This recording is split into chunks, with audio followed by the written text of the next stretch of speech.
Hey everybody, welcome back to Electric Cafe. This album review is on Big Country's debut album from 1983 called The Crossing. Um, this is the second time uh, Big Country's been on the channel. I did review their second album called Steel Town, which I thought was a really good album. I gave it a 68 out of 100. Um, Obviously, this is the album that sort of put them on the map. Of course, it had the big title song, Big Country, um, which came out, back in 1983. I don't think people really remember, unless you're old like me or you were around that time and you're listening to music, how I wouldn't even say influential because I don't know if they really influenced a lot of people, but Big Country was pretty groundbreaking for the time. You think of the time and being like growing up, they probably grew up through punk, and they're sort of in the punk post phase. But obviously countries like Ireland and Scotland are huge on their culture and the folk music and the traditions of their music and the way they play and stuff like that. And they were in a way groundbreaking for mixing sort of a post punk with their folk and their culture and Scottish rock, right? That it was and for that they were just like a when you first heard them, it was like, wow, this is really different. Like the combination of that and then a catchy song like In a Big Country, just shot them to an immense fame, and that song is probably one of the unfortunately the band is sort of considered a one hit wonder because of that. But for those that know their albums, it's unfortunate it's like that. But they were very talented to the point where a lot of bands during the time looked up to the cohesiveness and the musicmanship and the live ability that Big Country have. I've heard people like Bono from U2 say great things about Big Country and other bands. And there's I'm sure if you polled a lot of bands that were sort of coming up around that time, a lot of bands looked at Big Country like they can play live, like they are very strong live, very unique live. Stewart has a great voice, really strong voice, good stage presence. His voice fits in really well with the harmonies and the rhythm. Really flows well with the music. He has a very pronounced and passionate voice as well, and what he sings about, and you can tell he's singing from the heart, the soul, wherever he's coming from. Like he's in it. Like you know what I mean. He's 110% through all the songs. There's nothing he kind of half whimsically does or fakes or tries to be clever or cute. Like he's when he says something, when he sings it, he means it, and he goes full board with it. One of the strongest points of the band's, in my opinion, is Tony Butler, the bass player. Um, like in this album on the track Inwards and on Thousand Stars, for example, his bass line really ties together the band really well. The guitar, has some really good moments, very unique moments. They put some effects on it that almost makes it sound like bagpipes. There's like a shrieking effect that they do in some of the guitars, and it's really cool. Very unique. Um, there's obviously some strong songs on here. I really like, obviously In a Big Country is really good, but you also have the other singles are really good as well. Fields of Fire, Chance, and then the last track, which I believe is called Poro Man.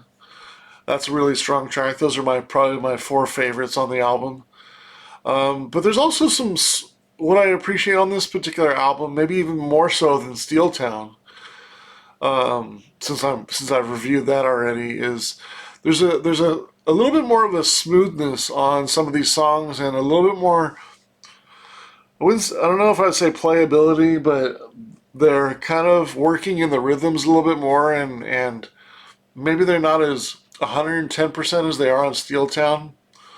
Um, with the songs, there's kind of some parts like in the track Inwards and maybe like the last minute of A Thousand Stars, like they're kind of letting the rhythm play out a little bit more, and maybe a little bit more patient in the songs, and kind of I say this a lot, but I look for this a lot in rock music. I like, everybody likes 3 4 minute songs, and those have their time, but a lot of times you want a 5 6 7 minute song that kind of builds up and kind of is in a groove, or kind of turns into something, or works itself out, or is a little experimental, or is just a good jam groove, or there's a particular instrument in the song that they sort of highlight. Maybe it's part of it a solo, and they sort of expand upon that, and it sort of turns into something bigger.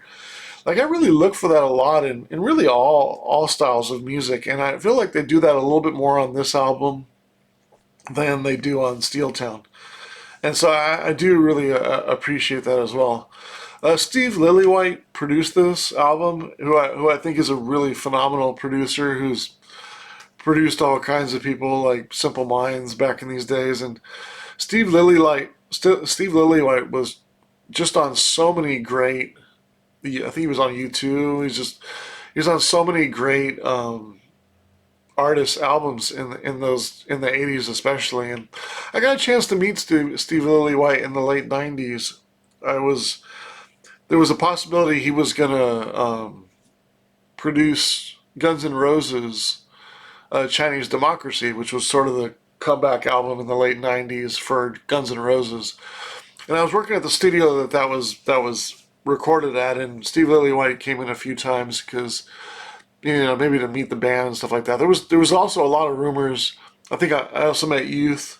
He stopped by, and then there was rumors that Moby was going to stop by. I was really excited. I really wanted to meet Moby. There was a rumor of possibly they were going a little bit in a more electronic direction, and I think at the time, Axl Rose appreciated Moby a little bit more, for his work at the time, and wanted to maybe have a different type of producer. So they were trying out some different producers, but I was really excited to his possibility of Moby coming by. But I did get a chance to meet some other producers, and I did meet Steve Lillywhite.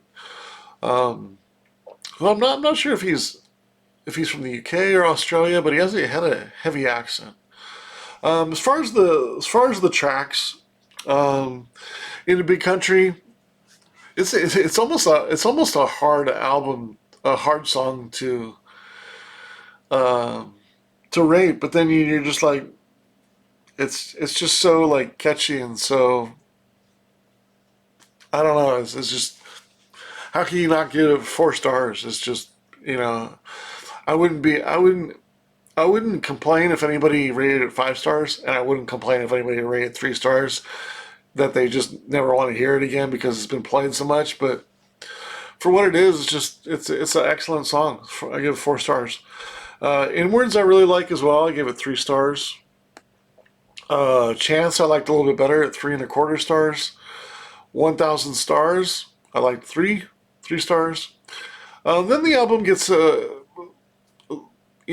Storm is 2.5 stars, but then the Harvest Home 1 3/4 stars. Lost Patrol 2 stars. Close Action 1.5 stars. I feel like those three songs are kind of interchangeable, and really nothing sticks out about those three particular songs in my opinion. And then it ends on a strong note with Fields of Fire, which is a 3 star, and then Poor Man, which I really enjoy, which kind of what I was saying. It's a 7 minute song that kind of um, is a little bit more deep and expansive in some ways. I think it's my second favorite song on the album. 3.5 stars. So I add up the stars, and it's 27.5 stars divided by 10, which is a 2.75, which puts it in the middle 60s, and I think I'm pretty pretty fine with that scoring. I gave it a 67 out of 100. I compared it to Steel Town, and I gave Steel Town a 68 out of 100. They were really close. I feel like Steel Town has a little bit of more consistent highs. And I do really like the crossing because there's a little bit of like what I was saying about the experiment. I wouldn't say experimentalism because there's really not too much in here, but there's a little bit more depth in some of the songs in this one. So in opposite ways, they're very close. But comparing the two, I feel like Steel Town I like just a touch better. But both are really good albums, very close to being very good albums. Um, and I think that's another thing. Maybe the last thing I'll mention about just why I'm here in rating rock music. I don't know if I'm a little bit more forgiving in rock music than I am and more critiquing with electronic music because electronic music is the name of my channel, is what I follow mostly, it's what I listen to mostly. But I do like a lot of genres. I really like rock music. I like reggae music. I like soundtrack music, and I like industrial music, and I like a lot of different genres. So, but I'm gonna rate things. Maybe I'm a little bit more lenient on things that are rock, and maybe a little bit harder on some things that are electronic. So that's another reason why, if I compare albums to albums within a genre, that's why I put the playlist in there so you can compare. A 67 is not, in rock music, is not the same as a 67 in electronic music. And in some ways, the electronic music is probably I'm sorry, though, the rock score is probably uh, in some ways, even though I'm harder on electronic music, you would think the electronic music would be a better score if I'm harder on electronic music, but maybe I'm a little bit, maybe I'm a little bit less experienced, or maybe I'm a little bit more naive or lenient on rock music because it's not my full wheelhouse. So, so that's something I'm working out when I go through, and then sometimes I think about that when I'm reviewing certain genres. Am I being a little bit too nice to that rock album because it's not ideally my favorite genre. That's but that again, that's why I have albums within their genres to compare, and I don't want to compare rock apples to oranges. Rock to electronic music to reggae and stuff like that. Trying to keep them separate because I feel like that's the most accurate way to compare things. And yeah, yeah. But again, really good album. Big Country's debut album, The Crossing, 67 out of 100. Probably there's three songs in the middle there. If those were a little bit higher, I would probably put this in the very good range. But having said that, 67 out of 100, really strong album. And I don't think people remember or really give Big Country enough credit for what they did as part of the British invasion in the early 80s. And it's really sad to that people kind of think of them as a one-hit wonder. So if you don't know Big Country, take a listen to their first four or five albums, and take a chance on them, and you'll probably be really surprised how good their albums are. All right, thanks so much for watching. I'm curious if you have a favorite three tracks on here, or what's your favorite Big Country album. All right, thanks so much.